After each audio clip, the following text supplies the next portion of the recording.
stages. Now trying to get them part of fire. They pulled up. That is really great movement for this team. They hung tough against China to some opportunity here.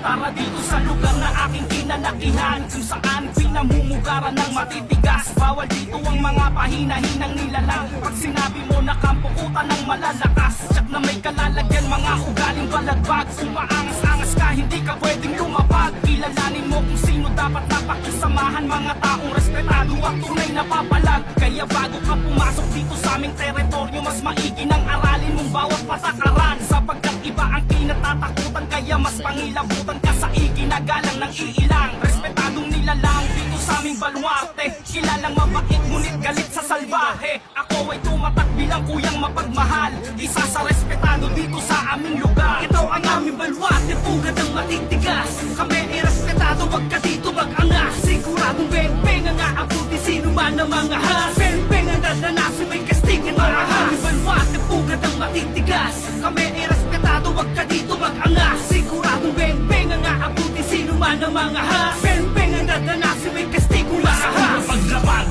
ay ginagalang na kami, respeto at pakikisama kung wala kang tumabi. Magdaong ang kinalakihan kung baluarte, teritoryo namin to at bawal dito ang salbahe. Pag sinabing respetado, alam mo na kami yan. Di na kailangan ng patunay para ka lang pasiglaban. Bawal dito ang ungas at mga mapang-ahas. Kung hindi ka re-respeto sa amin, ikay lumabas. Paspasan mo ng takbo, mali ka ng tinakot mo. Walang respetong babalik kapag kami ginagumo. Ito ang babala kung babalaking bang himasok sa baluarte namin, pag-isipan bago ka pumasok. Dito sa aming lugar, walang pakikisamang peke. Pero kung hindi ka tunay, heto ang hitang daliri. Bitbit ko ang bandera ng mga respetado. Bawat kantong ginagalaw mula sa lupang pinangako. Ito ang aming baluarte, pugad ng matitigas. Kami